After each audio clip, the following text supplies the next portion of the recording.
This audio recording was brought to you by Church of Christ. Church of Christ. Sarangura taurwa nechekare andichadzokorodzi zvekare kutaura sarangu asi ndakuti Mwari vatitire zvakanaka mukati mezwa nhasi tisvike patinosangana tese kuna makoriniko okutanga chapter ndeya 15 makoriniko okutanga chapter ndeya 15. Kenania mukuru wavaRevhi ndiye waiimbisa vanhu, ndiye waidzidzisa vanhu kuimba, nokuti wakanga achiziva izvozvo. Amen. Ndo chinyorwa chatinacho mukati mezwa nhasi chandaverenga. Musoro weshoko unobva wati iwo putting on the spirit of Kenania. Putting on the spirit of Kenania. Panapa pane nyaya yemurume anonzi Kenania, ndizvo nai. Ende vakandipa musoro weshoko uyu vari kutaura kuti titaure pamusoro paKenania tichiti isusu putting on the spirit of Kenania, ndizvo nai. Saka taura ri pasedi pako kuti nhasi uri Kenania.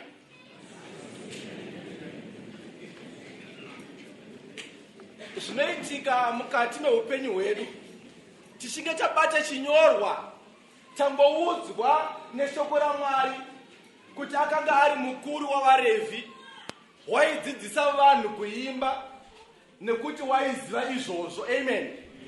Asi muchaona kuti nyaya pairi kutangira nyaya iri kubva kumashure. Zvichibva kumashure muchaona kuti bhuku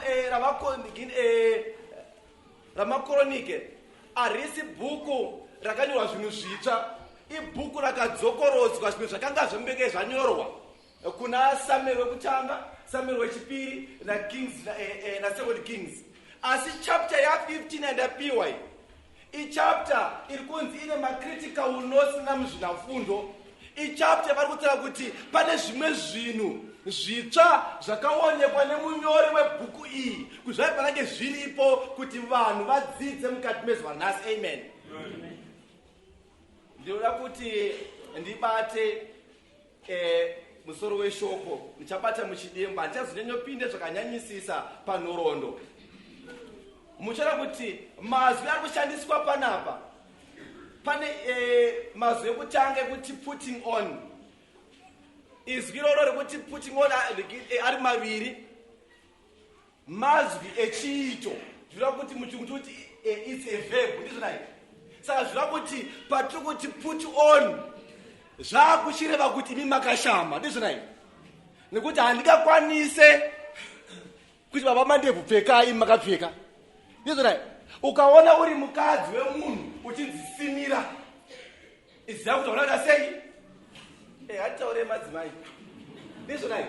Hauna kusimira. Saka panapa shoko pekutanga riri kuti put on. So izvi rinoda kuti this term materms ari panapa ari kurequire action kubva kwatiri isusu kuti tipfeke chinyi. Ndo mubvunzo. So as the spirit of Kenania. Words rekuti the article handiziva kuti mushana ndingati kudini, but rinoshandiswa kurifera kune zvinhu zviri kumberi, the uniqueness ezvinhu zviri kutevera kumberi. Zvakabatisa mana kuti mukaverenga mukati mematsamba dzaPaul anoti the Christ, ndizvo nai, the church. Zvinokutaura kuti chinhu chiri kunzi church is one of its kind, ndizvo nai. Christ, he is one of his kind. Hakuna mumwe akadaro.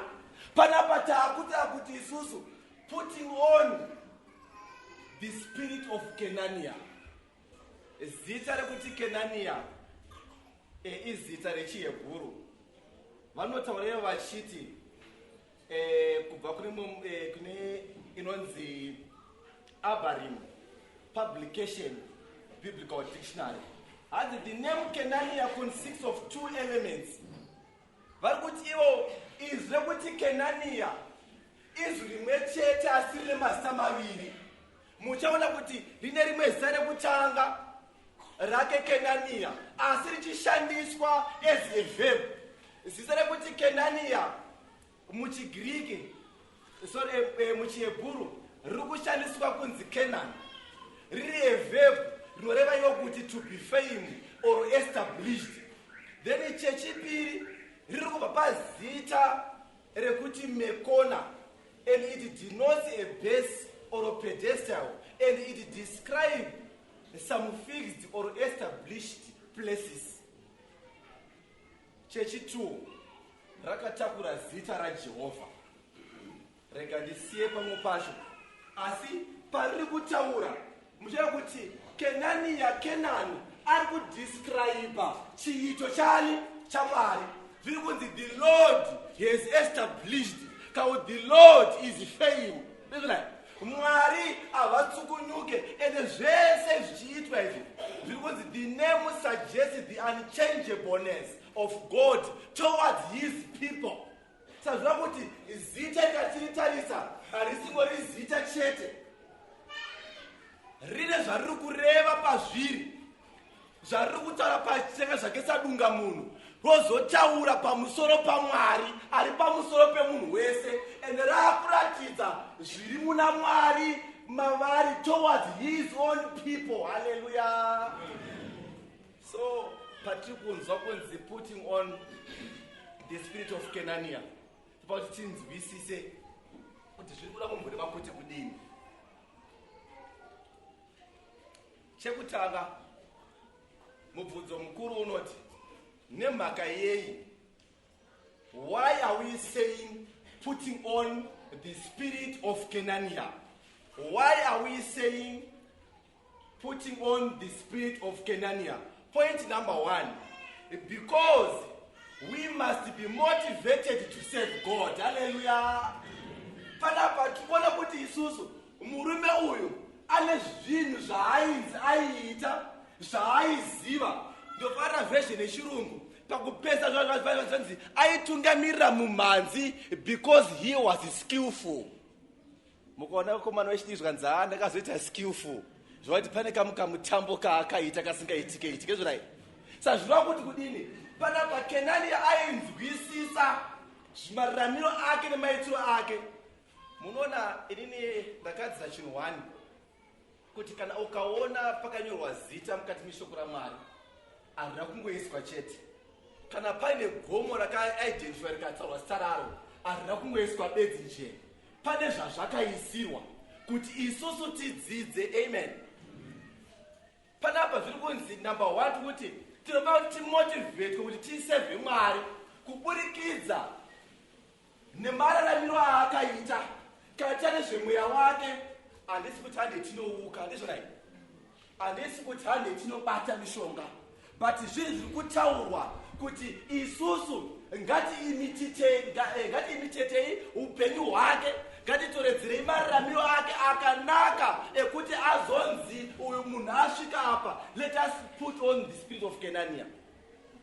Mozaka ndoga ndichibvunza even kwandinoparidzira kuti vangani vanoda kutsira upenyu hwako, kwete kuti une mari, kwete kuti une zvauinazvo, kwete kuti une motikari, but personality yako iwewe, attitude yako iwewe, kamuitiro kaunoita nevamwe iwewe, vanhu vangani vanogona kukutera.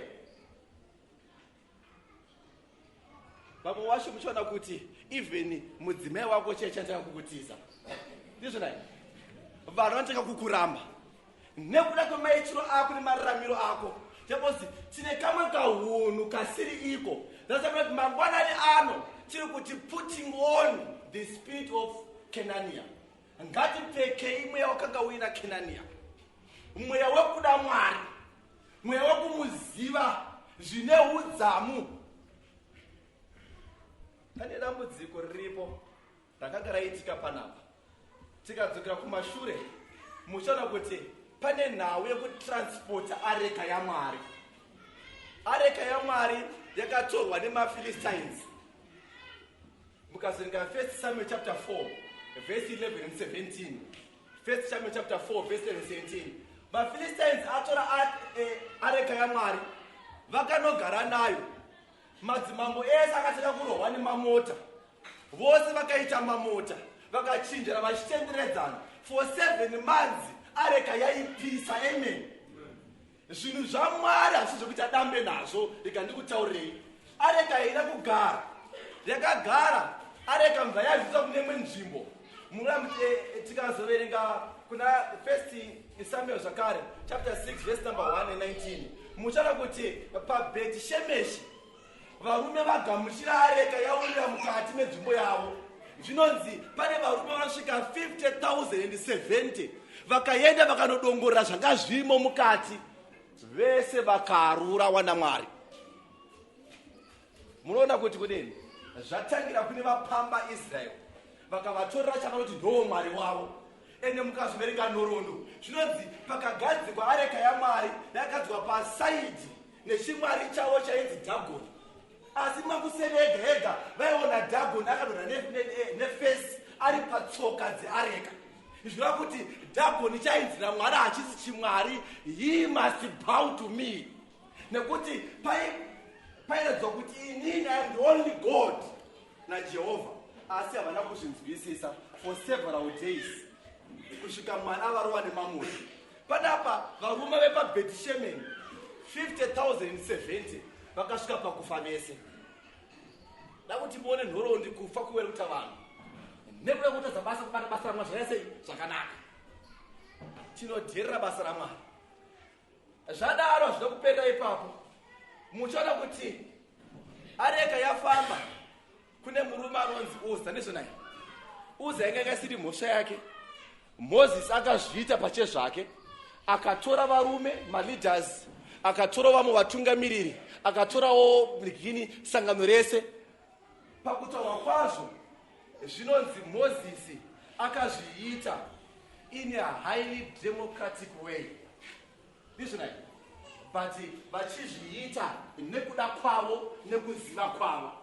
Pane zvimwe zvinhu zvatinoita sevatungamiriri tichiona sezvinhu zvakanaka mumaziso medu, asi Mwari vasingazvidi. Haleluya.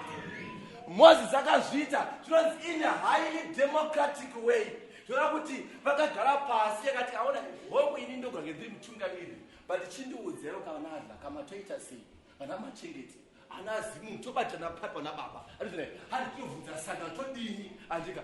Vese vakazvina zvakanaka kuti ngatigadzirei ngoro titore areka kubva kwairi yagara for 20 years tiendese kune imwe nzvimbo.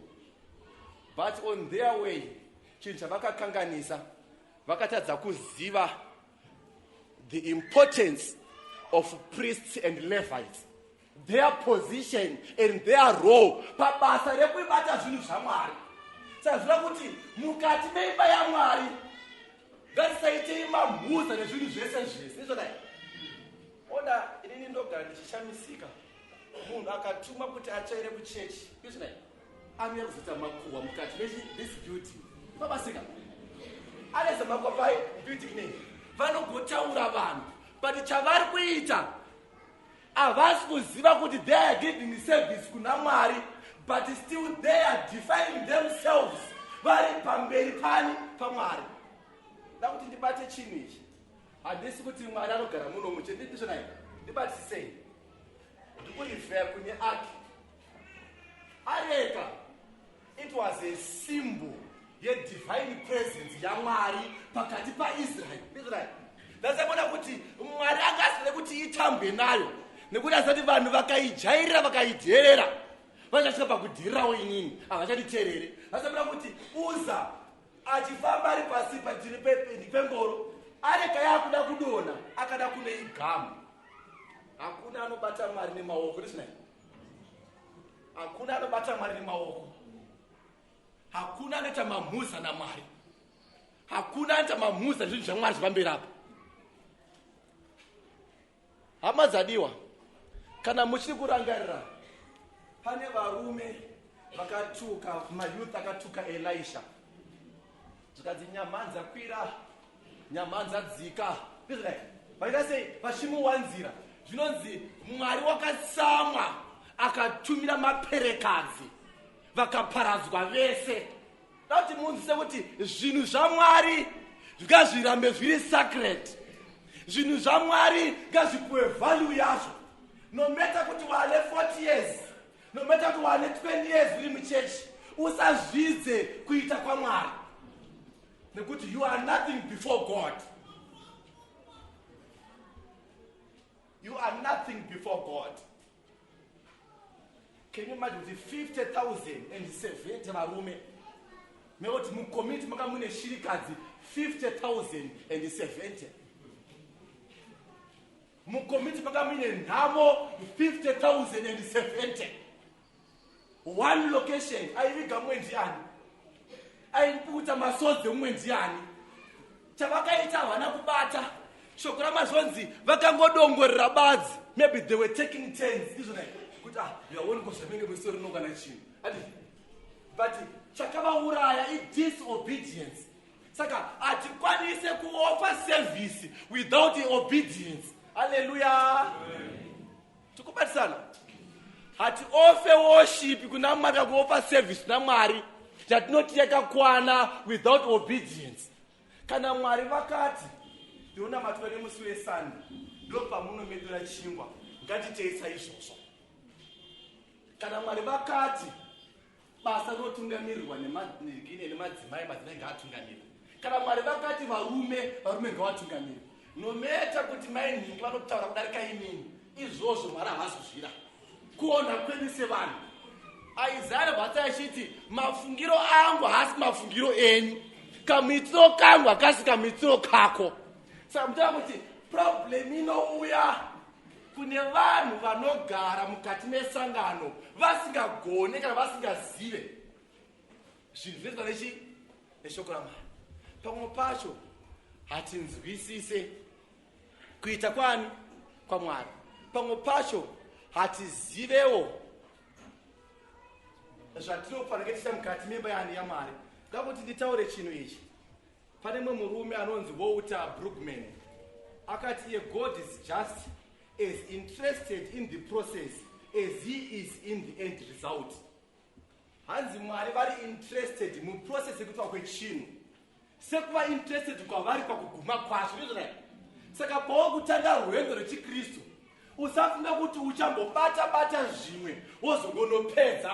Mwari vari kutarisa the process yemaitirwe azvo. Pari kunzi pari kutangira service haisi kutangira munomo, iri kubva mukati meimba yako. So that is the process. Pabasika. Kana uripo unochenamira murume, iziva kuti zviri kutangira mumba mako kuchenamira murume yeye. Nekuti pawamuchenamira achauya panapo unoza kubata basa nemazvo. Pamusakani pako usagona kukondera muromo wako. Munoziva kuti amene kuti idambudziko ere.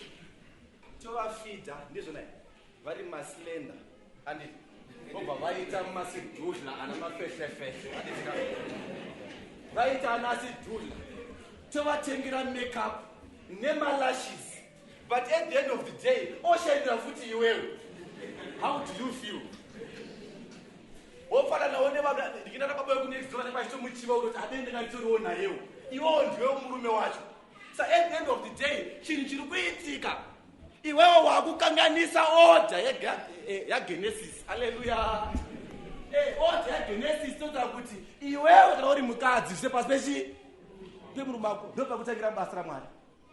Saka musafunge kuti kuzotsinzinira maamunomo muchizovatena maamunomo Mwari is going to accept that service, because iwewe pachezvako you have contaminated yourself nemashoko nemaito nemaramiro ako. Saka zvati pane zvinhu zvese zvatikuita mukati meupenyu hwedu ngatingwarirei service yatinofa kuna Mwari. Kana usina zvekutaura nyarara, izvo nai, kana usina zvekutaura nyarara, kana usina chekucontributa nyarara, nekuti at the end of the day uchafunga kuti uri kugona kuchitadzira Mwari, uchafunga kuti uri kuziva uchibatira Mwari nepasi ripo. It is better to keep quiet, nekuti hazvina shamhu inokulota ukazonyararirei. Asi kana waziva kuti mashoko andinawo ndazvirokwazvo marevi David chaakatadza kunokonsulta Mwari kuti todini areka yagara for 20 years iri panapa. Tauri tichiendesa kuJerusalem, kuMount Zion, inogara ikokoko. Presence yenyu Mwari yonge iri kokoko. Tozokuvakira itemberi. But he consulted my elders. You know, sometimes mukati mechechi tinogona kutyana namakore but zvazotuita zviri wrong. Mose zvozvo tahana kuti ndivazvakama vakazotangira saka ndakoti kudii ndizvozvo chechi ngatiitei ndizvonai but tiziva kuti zviri very wrong.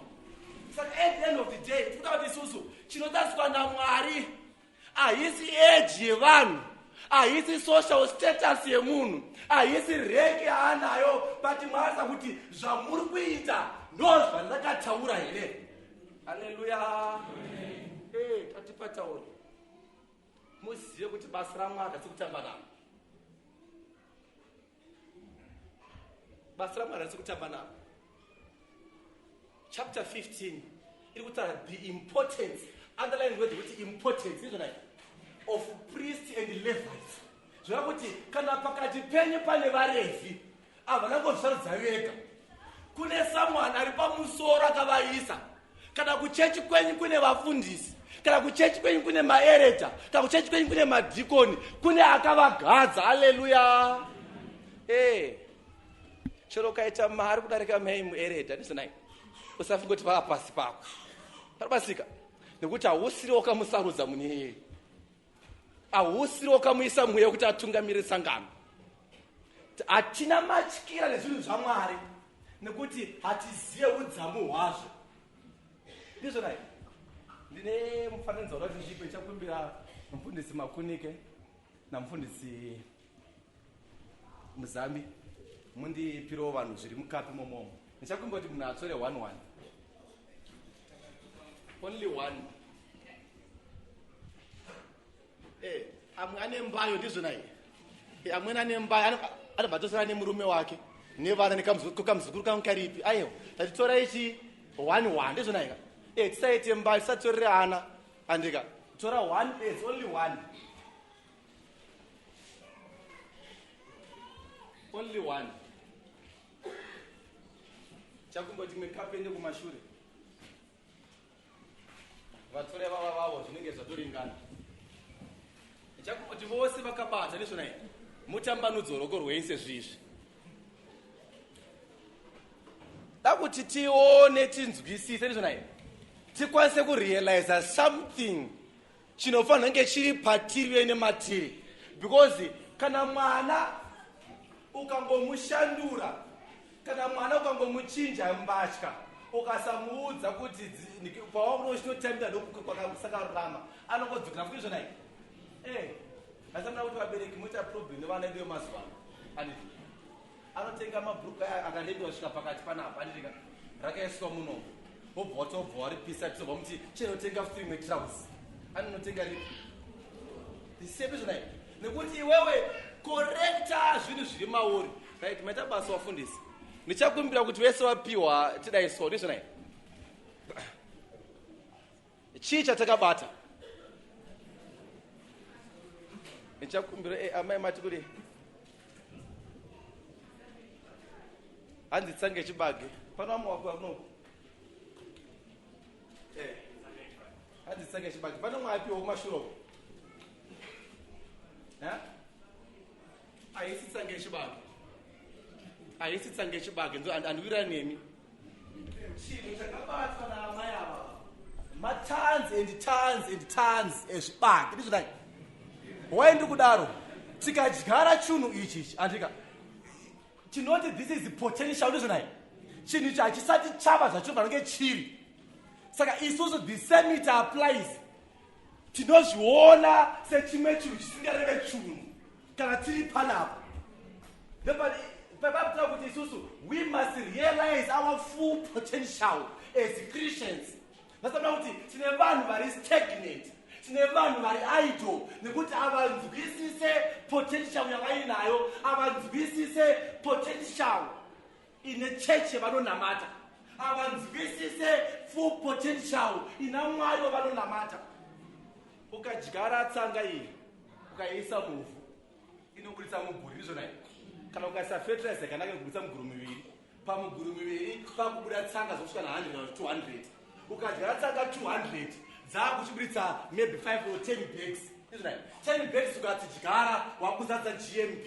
GMB ukaidyara pasi rese razara. Saka do not underestimate the power of this seed. Nekuti hausati waishandisa chinhu chinonzi potential pakutaura kwavo. Vana muzvinafundo vanotiwo currently unrealized ability, number 1. Number 2, all you can be but you have not yet become. Number 3, untapped strength. Ndizvo zvinoda kuti strength yacho asataiwa nekuti asataitepa. Ndizvo tikachifushira chibage ichi chikabuda chinobuda mune zvakanaka chikotipa go. That's the same it applies nesu. Patinoya kuchechi kuno mune vanhu vane maproblems pakati penyapa. Ndizvo but we don't understand the power of God.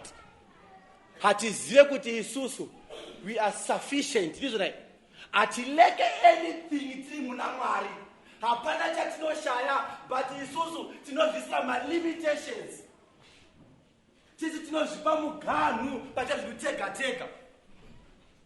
Ndo mona tinozviita. Maizviziva kuti Mwari ndi baba wenyu.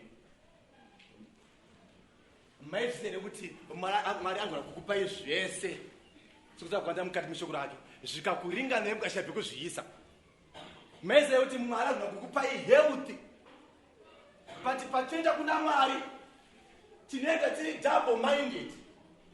Zabura kuti so many times vatendi vatotungamirira maelders ari panapa vanhu vamunonecha spiritually. Izvo havataure nezvenyu vanoenda kumabasa kwavo. Vanoudzwa nezvana Walter Magaya, vanoudzwa nezvana Emmanuel Makandiwa, but they don't talk about Musowoya. Because hana a vehicle.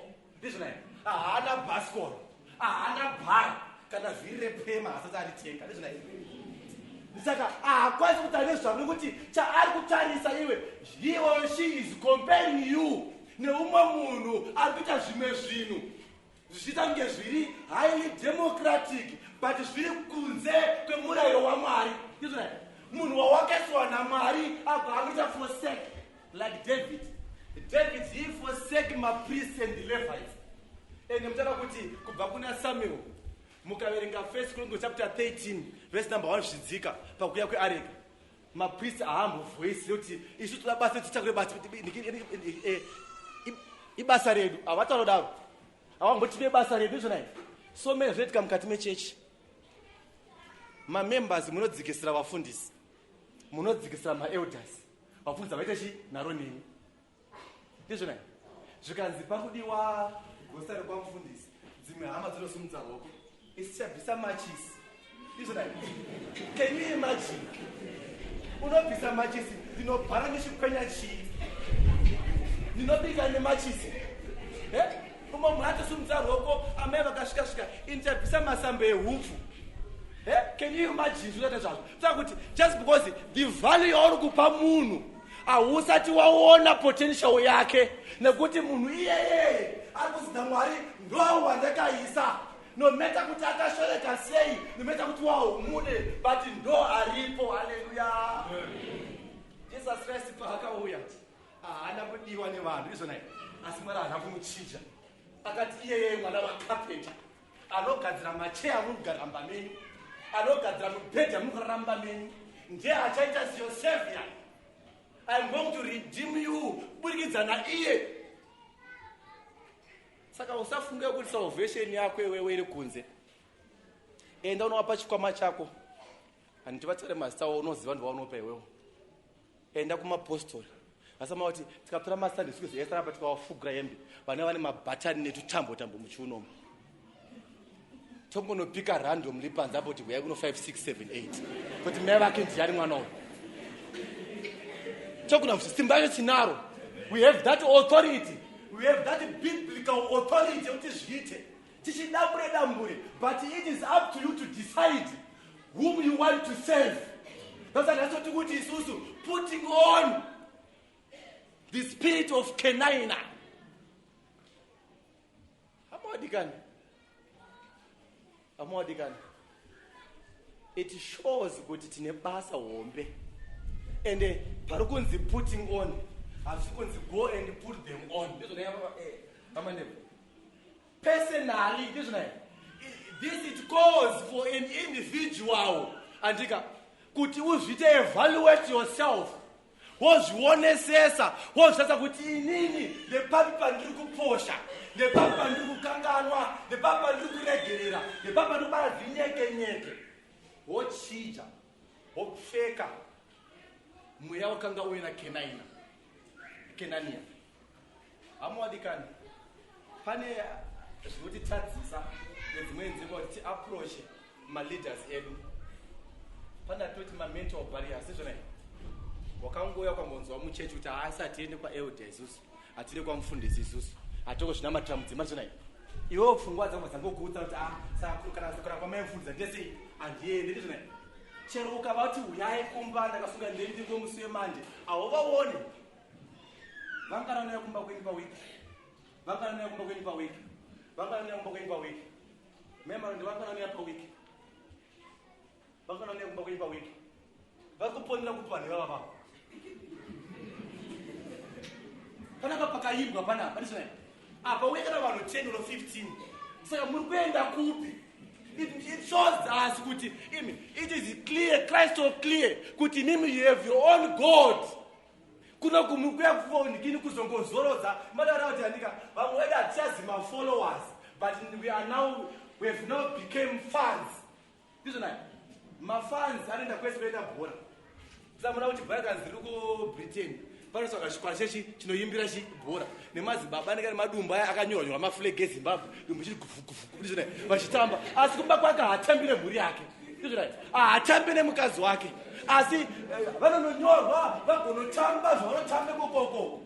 But mumba havaite mufaro, muchechi havauye mukati memba ine, havachaofa service yavo kuna Mwari. Saka ndakuda ndikudze kubva nhasi nakumberi kuti kubva musi wakaregedza kuofa service mimba yaMwari, kungave kupa, kungave kushandira Mwari, kutsvaira muchechi, basa ripi unotumwa nanamai mufundisi, nanamai mudhikoni, nanamai muedha nevafundisi, you have stopped kuva a follower, you are now a fan. Uri kuzonakirwa nemharidzo yamusoya, wabuda ubva waenda. And mafans akangwara, they memorize. Anokuudza magames ese from 1932 achikutaurira nemakore achikuudza nemagoo amene vari vachimati chii, kwane majagons kubhora, ndizvona ita nemazipo zinandiona hangu bhora, kwane majagoni nemajago anokuudza zvese kusvika nhasi unosvika bhora remu rakapedza kutamba musesaradi nezuro nematrophies akatorwa, vanokutaura zvezvozvo nekuti he is a fan. A fan is always ready to defend himself. Not a fan. A follower hari kuzvidefenda, anomira kutaura chokwadi pachakafanira. Ndasama kuti mafans muchechi, vatoti mafans ndo vanomemorize mascriptures zvakanyanyisisa.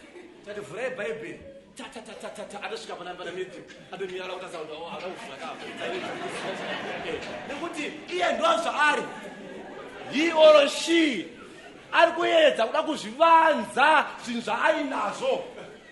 Paribatsika saka kuti isusu kune zvimwe zvinhu zvinouya mukati mepfungwa dzedu zvotivharidzira kuti tizive kuita kwaMwari neukuru hwake, tinoda kuti ma-mental barrier, mamwe acho anonzi ma-self-image barriers. Ndizvona kuti irinowo zvangu ndikagoti kudini, ndikagotsa repo vanotaura vaiva, ndizvona saka toda kuti iwe unozvidzikisira personally wega wega, wobvaratadza kuoffer service kuna Mwari, but Mwari haana munhu waakasarudza kuti uyu afana kuoffer service yavo, ungave mutsvuku, ungave mutema, but offer service mimba yaMwari. Ndasabona kuti right now vanhu vatema vakasvibata blacks enini vanofila kunge vari inferior vakaona munhu mutsvuku, ndizvona ndasabona kuti Zambia yakuita mari, Tanzania yakuita mari nemafuta, because inferiority ndo yakukanganisa chiwani, kuti kana maybe nini kana ndakadai fari kwese kunzwikwa patoona kuti pauchatsvuka futi ikatiwa wese dzakambosviba so at the end of the day tikutauri kuti kudini, kuti zvinhu zvese zvaunoti yakuita uri kunze kwaMwari hazvireve chunhu, hazvina maturo, hazvikubatsire, unless waopa service iri acceptable before God, iri mukati meshoko raMwari. Murume watuta nezvake anonzi Kenania akanga ari murume anonzwisisa Mwari. Ndakuti muone chinhu ichi, verse number 15 22a, hanzi Kenania mukuru wavaRevhi. Kenania haana kungetwa mukuru bati Kenania pakanga pane vamwe vakuru vakanga vari pamberi pake, vana Asafi ndizvo naye. Mukazoringa nhoroondo yevanhu vanoimba munonzwa zita rake, handiti? Vakanga varipo vanhu vavavo, vana vaKora, handiti? But iye akazoitwawo mukuru wavaRevhi nekuti ane zvaanga adzidza. Mwari vaomisa paposeni iyoyo through David, akabata basa zvakanaka. Asi isusu setsanga yechibage yatabata ndobati tiri kunzwisisa ipapapo, nekuti zvimwe zvacho zvekutivharira isusu tinomati ma-emotional barriers izvonai, fear of being judged izvonai, zvinhu zviri negative. Ndiri kuti vamwe vanhu vanenge vari brilliant pakati pedu but havacontribute patinotaura, nekuti vanotya kuzonza haye wanyarara yana nhingi izvonai, vanotya pamwe pacho pane zvinhu zvakamboitika kumashure izvonai. Munoona kuti kana munhu ukambotadza mukati meimba yaMwari, wafamba nenzira isiyo, ukazodzoka ukada kuti utaure, vanhu vari mangori nementality yekuti handidzoka dziya kaidzi izvonai, zvoita as if isusu we have the power and the authority to forgive and forget izvonai. But it is a command kubva kuna Mwari, hazvisi matiri, but zvinobva kuna Mwari kuti we must forgive. Samtara kuti ma-negative judgment atinopa kune vamwe vanhu zvinokonzeresa kuti umwe munhu agare ari so emotional, nokuti paanoda kutaura anobva ademburwa nechepakati. Kana kuti pane kamuka kana ngobuda so pakamukanzwa imi mwanaudza kuti ndikupiri kwavafundisi bakenge ari mukati kato maigesa vachatotaura nyaya yavo vatonyara nokuti vanzwa kachi izvona kaitiye madzimai ndinokaziva izvona kana vari vana baba vakangwarira havakuiteka mwana kuti don't worry hama don't akaita zvibada is a brilliant idea. Unotepa eshoulder as if you are brothers izvona, nekuti iwewe unoenda uri so ndikiri zila kuti unosarira mumwe wako, but each and every time koko those brothers vanamba vachikuvharira panze, vanamba vachikusiya pako wega. Chokuda kuti uende nawo kunzoza hama yakazara muna brother ningi nevane mota dzavanenge vatori momo, saka vachapinda nadzo imomo here futi. Tasamuna kuti umwe munhu anogona kudriva kubva uko kwashiya kuno kari 1 aze kuti that blessing yakabva kuna Mwari kuti ukwanise kuva useful mukati memba yaMwari. Tabatsira vamwe vanhu vari less privileged varipo pakati pedu kuti isusu who are privileged tivabatsire. We must not be self-centered. Sazvifunga ba. Nokuti hakusi kuita kwaMwari. Hakusi kuita kwaMwari. Hakusi kuita kwaMwari. Mwari hawakachinjiswa newe. Mwari hawakachinjiswa nemi. Paripo mutantara achiti anzi minority with God, ma-winners. And majority without God, they will keep on losing and they are losers. Till death. This is like chiro mukawanda sei mucha zvinhu zviri wrong muchiti muri mukati meimba yaMwari musafunge kuti Mwari achakufarirai. Ndasamuna kuti Moses akabva asiya areka kumba kwa Edom, kwa Obed Edom akabva aisiya areka mufana kungobata kwachapedza vhatofa. Ine ndinozvibvunza mubvunzo nanhasi kuti ndiani akazoihonga. Kana ngoro yada kupindi kukamba ibata mubvafa anoite kadona yatekada sei, but ndiani akazoihonga. Zvakaratidza humwe unyanzvi hwaMwari zvonai hatizvitsvagi nokuti mwana havana kunditaurira, but kuita kuti imi batisisai zvinhu zvatinoti zvaMwari, nzwisisai chinonzi chide chaMwari. Kenania aka ari so zealous, akanga ari visionary, akanga ari courageous, akanga ari spiritual, a man of faith and trust in God, akanga ari trust in Mwari. What's the word today? hapana chinhu chinorwadza, hapana chinhu chinorwadza sekutungamirwa nevanhu vasingazive. Ndizvona here kuita ana mai. Can you imagine muchaziva kuti vana baba vaisara papa nana baba bedzichete vematrausi, ndizvona nana baba vesadza vakaya pamberi panapa chavanoziva kuti inhano dzebhora, but munhu iye kana memory verse. How do you feel uchimunzwa everyday achitaura munhu iyeye? So at times vana baba andika tikukrasha mweya yevanhu panobatsika, ende tarira shoko ramwazvo rinotaura izvona imimi moda kutungamira imimi izive kuti mweya iyoyo neropa ravo richava pamusoro penyu, ndizvona because you will be held accountable mangwana kuti mweya wati kutungamira wakazoisa kupi.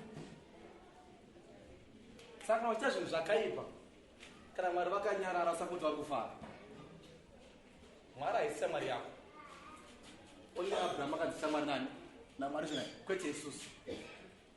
Vane matems avakawirirana naMwari, vane covenant avakaita naMwari vasvike pakudarana naMwari, vane mafambiro akaita nani naMwari.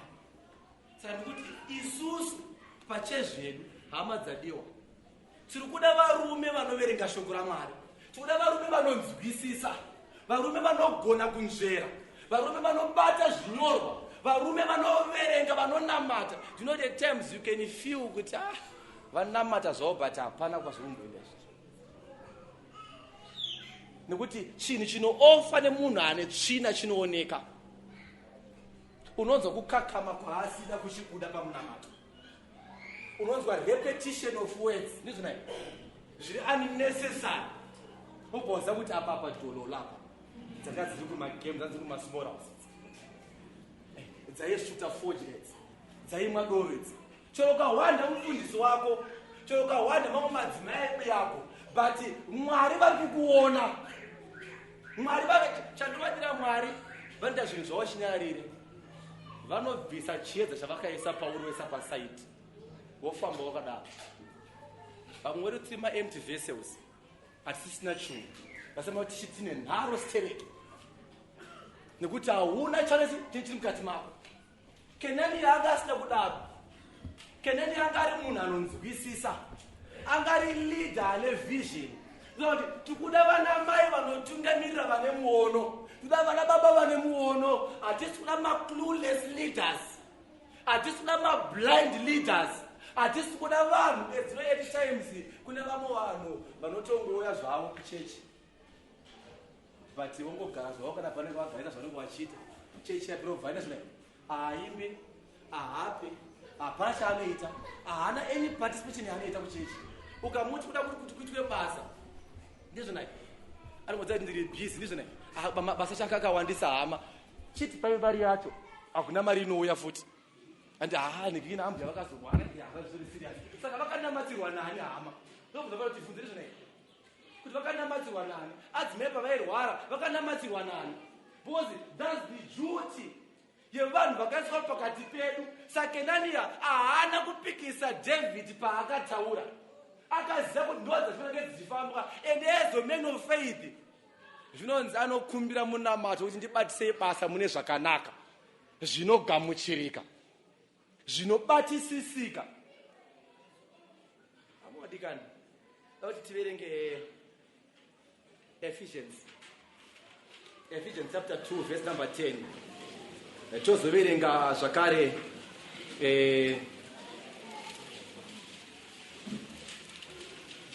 Makoronike waya chapter 15 verse number 22.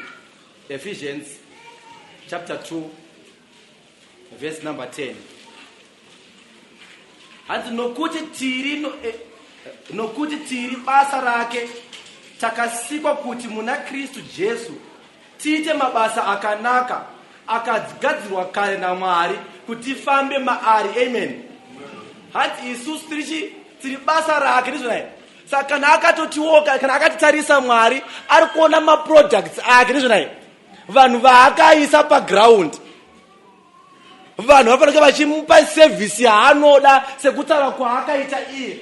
Panapa verse number 22 part B, tinogazi ndiye waiimbisa vanhu, ndiye waidzidzisa vanhu kuimba, muna kuti panapa Kenania ari kunzwisa basa rake ndizvona iwe unoziva basa rako yese memba ndinokuti pamwe problem yacho iri kwatiriwo ratachisa zvakakwana ndizvona inofundisa nekuti tikavhunzana panapa kutakira pana mai warapo nababa warapo namai warapo kuti chamapinda kuchechi chii umwe wati ndaizoregerwa zvivi zvangu umwe wati ndaizochiwane basa ndizvona umwe wati ndaizoti murangwana madhorasi apore but ndo zvese zvatoti kunamata reshe sazvora kuti uyu akaregerwa zvivi zvake akapora ndizvona akakanganirwa zvivi zvake haasina basa nekunza mwemweya chi muchechi pabasika akawana basa nomazuva kuti kana achinge awana basa hamukwanisa kuti mutore mari muhomwe make muise muhomwe yekuchechi tasaona kuti chechi iri so broke nhasi nomutana nekuwanda kwese kwatakata kudai so tichakundonafisa $300 ronza wanzi kwangu nevanhu 70 kana 155 pa 324 and giving mari $82 mune $20 ne$10 ne2 ma5 nemadhora. So it means kuti the rest abasha vaita apa uye kana shuga vangana kuti maproject ehuku mukatumu vangana nematakshop nemabhizinesi avari kuita mukatumu vangana kutengesa hemba kumira kumarana mutora marana hamukwanise kunza zvinhu kunoko. It is because hauzive chawakasikirwa namari hauzive chawakabhabhatidzirwa saka ndopaza kuti vanhu vanoita kuti hanzi kuchechi kwacho kurungodiwa kutongotwa nyaya dzemari bese kutodiwa zvemari kuti mari nekuti munhu haazive chaakaiswa mukati memba yaMwari. Wakaunzwa muno muti kana muchike mashanda vanoni matamira mobvisa mari mosa kuchechi yowanira kuchechi ndizvo dai.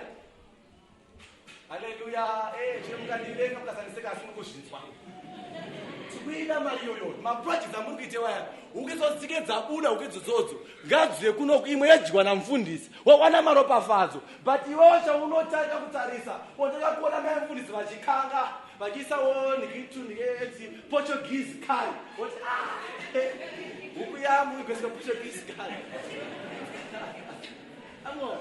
That's the problem kuti atitarise basa richabatwa tinesa value pane zvinhu zvedu. Amen. Tarisa basa richabatwa after munhu aguta nemari zaudzi wobvonza kuti ndeamwari haasi ako. You have played your own role. Zvava zvagumira ipapo go and work again wobva waunza kuti kupi church. Ukaisa munyama yokusimba memerete ukaisa munyama yokusimba zvenyu nemufusha makuva andizvona it's a talk of the day vakutotishayinira vakuya panapa vakaona ndizvona zvakutiswa mawivi zvakudai so zvine inewe zvezvizvenikini zvestructure yavo zvine inewe zvewivi yavo nepresa tikoti isusu andika ngatisavei maspectators andika ngativei vashandiri vaMwari ngatisave maself appointed supervisor. Hallelujah. Nekuti God has already appointed for himself vanhu vaanoda. Kana usingatode machengete ndosingabude ndiye kwako ndochasheya denga kusase ndikusamuda kana usingatode mandebvu ndiye kwako ndizvona nekuti Mwari ndovakase ndo wakada vasamuna kuti pavana vaJese vese zvakaya zvimandimba ndizvona zvigoya zvimamonya zvinengana makunike ndizvona asi pakanzi kwete toda kadiki kanenge muzambako anditi Mwari vanoita zvinhu zvaunotiwa zvazvina basa wewe nekuti hausi kuziva potential iri mune munhu iyeyeye. Mwari yavarealiza, Mwari yavaona. So there is pane chimwe chinhu chiri behind zviri kuitika kuti Mwari vagosarudza munhu iyeye. Hazvisi kwako iwewe. Your duty is to listen and go and practice what you have heard. Full stop. Magroup of vapera muchechi papasika patona yecorporation chairman angari panapa ngasiwa akatadza kunzwa kumashuro haana voice rangu rinobve kukakarana ndizvona ini rangu rakutopera kuti toda PA system ndizvona ukatitenga idrink nzonzonzonza hava kutoda luxury ungati uchipadzawo kuchimwa drink hazviite papasika mvura chaiye panda makakatanwa ezvinhu zvisina basa rese saka kuti tinoita misdirect maefforts edu patinoisa pfungwa dzedzichidzamisa hapasiripo hatiisei pabasa raMwari muchiona kuti we will grow. Growth inobuda. Great Harare made setting ablaze here. Inobvira kupepa. Ezvezvi munhu akaenda kwamutaura kuri sekwanza Harare iri kukura kwani masangano hope senge kuchitungisa ko kwako kwaifiridzo kune mangani kwako kubudiriro kune mangwani kwako kuwaterfalls kune mangani wakuti azvoiti kuchingisa kune mbamwa machingisa akatovharirwa maji futi akuti marikafuwa nambita akozoti waiti ko mako mulocation mune mangani. Ndosaka kuti hapana kwatiri kuenda ndo mwana akachokura musoro chete kuti mwana ane kwashiroka votiza nezvitungisa maybe chigume 1 Harare yese tane zvewaterfalls pawaterfallswo ingori dumbu besi tutane zvemufakosi is doing zvakanaka andizvona ko iwewe kwenyu kuri kuita sei waiti collectively restate takadai so as the church as the Great Harare tiri kuita sei vasamuna kuti panoperera simba redu pakunetsana kwevarume nevafundisi izvona mukona vana vagara mameeting navarume biyawo hakuna chinobuda nokunoperera simba redu kunetsana nekuti ini ndoziva doctrine wekuti ini ndoziva ndakaenda kubible school 3 years but ini ndakanombolearning kuti bible ini nditori naro ini ndakaendawo kuegypt but ini ndakazodai so munhu wese ane kwaikwayasi kwaakaenda but chabuda dholo raiti iwe uri kuziva chiapply knowledge yako paground ishande hakuna chaunoita ndasana kuti panonzi panoti wanikini men's workshop kunenge kuti 20 or 35 where are the rest 9 vari kupi vakaponeswa vasi 10 here vakaponeswa i8 akaponeswa i1 vamwe varipi. We are always busy nebasa redu neupenyu hwedu basa raMwari robva raita secondary hapamadikani ndosaka mangwanani anenge masikati kuti putting on the spirit of Kenani.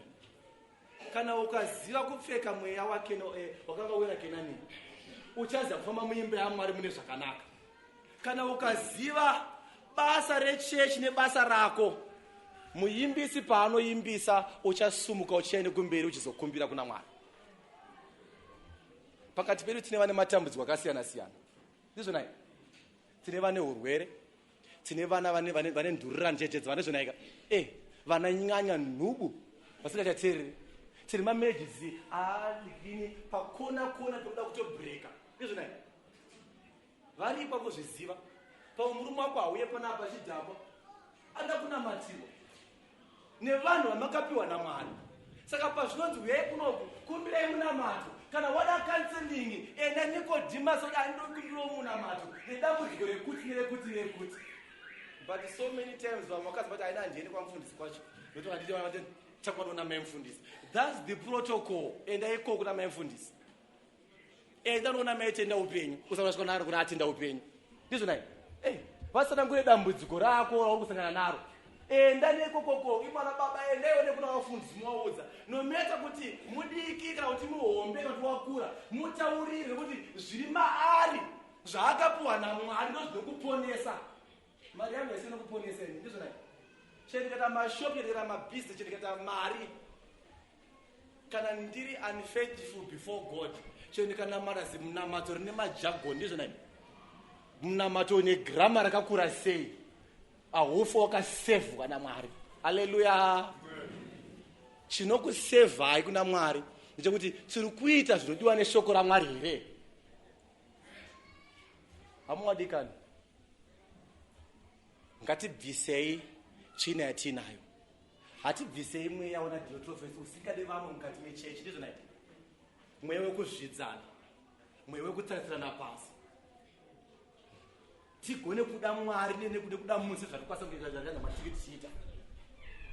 Handina mazhinji andichatsara pamberi penyu asi tikuti isusu putting on the spirit of Kenania. Munhu anopfeka mweya wakanga una Kenania paanotaura anoisa a peaceful atmosphere pane vanhu. Paanosvika akataura mashoko anenge ataura vanhu vanoseka vanhu vanofila kuva encouraged ndizvo nai discourage vamwe. Kenania, he was gifted nechipo chekubatanidza vanhu. Kenania was gifted mune zvinhu zvese zvaaita. Ainzwisisa chinonzi munhu, zvinonzi Kenani akanga ari murume aibeliever in humanity, ndizvo nai. And thus he was loved by friends and family because he was so generous. Anga ari murume munhu aipa mucommunity, akasina basa kuti uyu ane disorder, aimuudza shamauya kuti tigadzise voice rako. That is the art of singing. Wangoita iyo ndafarira discord wangochita. Oya omubika mune zvakanaka-naka. Oenda kumbaza chezaza kuti haasi kugona. Kuti hayi waiwa twita kusapa kuimbisa iwa ugona pacho unoziva ugona kuimba mimi. Imuri ma Bible class hayi dzigona kana kuparidza mari dzake. You are discouraging. Ukura mweya uri mukati memunhu. Ndizvo right. Ichasa Priscilla na Aquila. Vaona kuti murume uyu anonzi Apollos ari kumhesa shoko raMwari haasi kuparidza nemo. Vakamusiya aparidza leta vakati huye kuno kubaba. Pepa mati nemani pamati pamara handizvoba. You are very, very eloquent ndozvisanogona kutaura, but pepa hapasiripo. Panobatsika. Saka kamutsuro katinoita kana kuna kuuraya mweya umwe munhu. Zvibvunze pana kuti vangani vakabuda muchechi pamusikani pako iwowo. Vangani vakabuda muchechi pamusikani pako. Vangani vaukazounza kuchechi. Vangani vakatinduka nekuda kwezita rako. Yimu 182 pene maunzi dzongera mangwana dzongera masikati. Hanzi unza imusumbu tichafara kwazvo kuti tinge takohwa. Each and everyone ashenda nemusumbu wake ndizvo nai. Isusu takasvika mukati menyika kuti tima disciple makers. Saka if you fail to kuva a disciple maker, it means that you have failed God.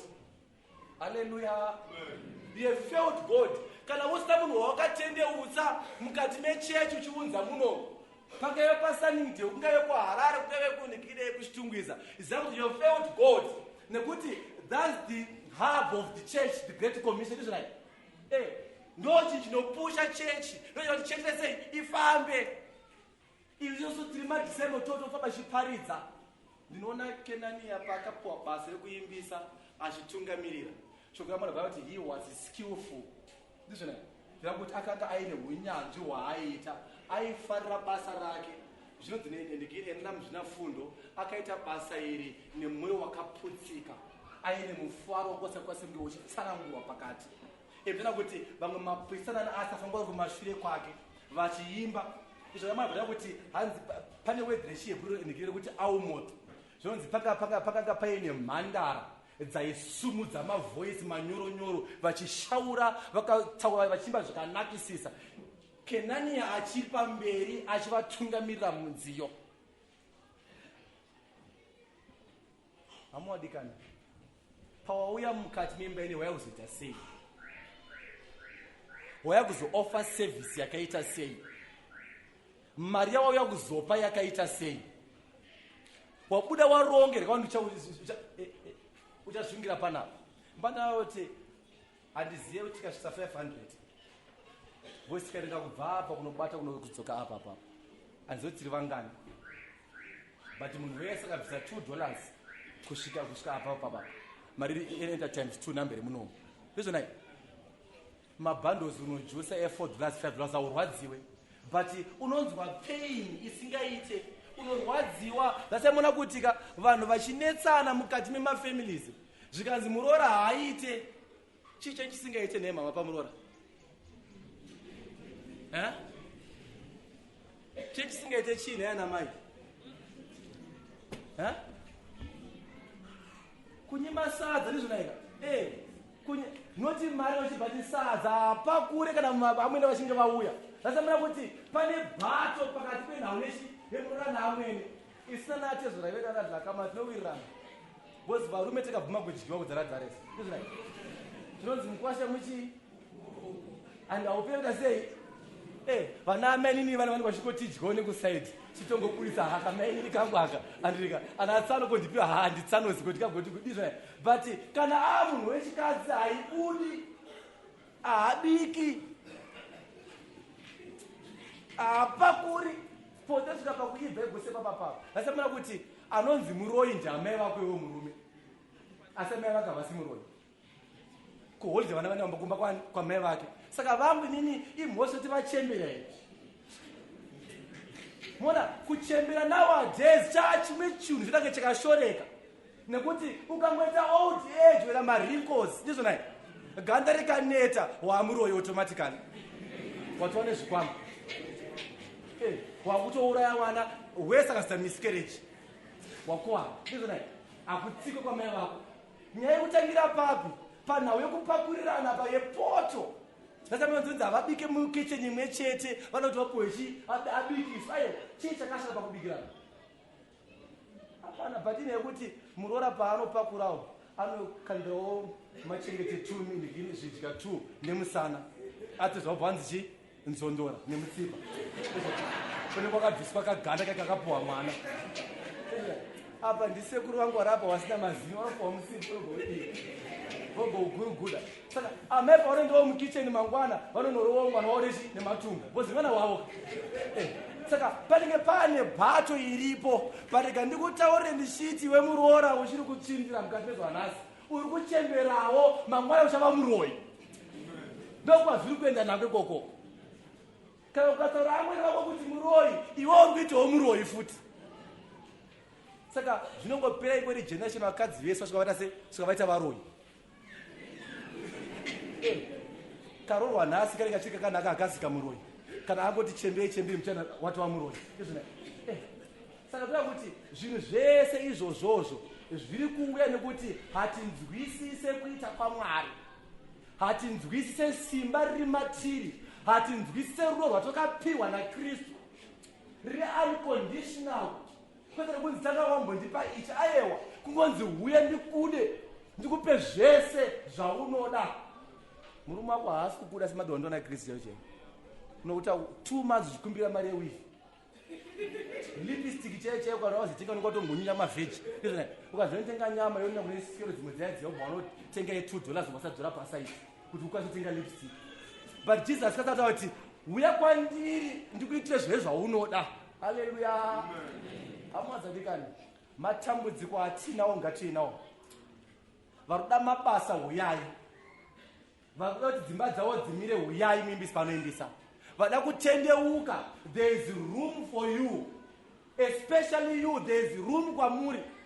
Huyai mutendeuke, mupe upenyu hwenyu, mufanane naKenania. Akafamba naMwari, atinazomungudzwa nezvake zvakare. Akataura zvinhu zvakanaka. Akanzi akaita ichi neichi zvikabva zvapera. Ane mabasa akanaka. Hama dzadikani, magumo ako achazove kana ukaramba wakagara ipapo. Vabva kuchitungwisa, vabva kuSouthlands, vabva kuNyatsime kuMiruko, vabva kuWarren Park, vabva kuGlenview, vabva kure kwese kwamabhekokoko. Mari yamashandisa imini yoendera pasina. Mari yetransport kukwira kwamaita muri $5-6-7 yamabhadhara. Wodzokera wanzi uya utore nyasha. Chiri kudiwa bedzi kuti uresponde kuti upore. Hakusi kudiwa anything chimwe chidiwa chiri so expensive. Kungoti simuka ufambe uye kuzopora. Mwari varopafadza kuti vadudzwe kushoko raJesu Kristu. Amen.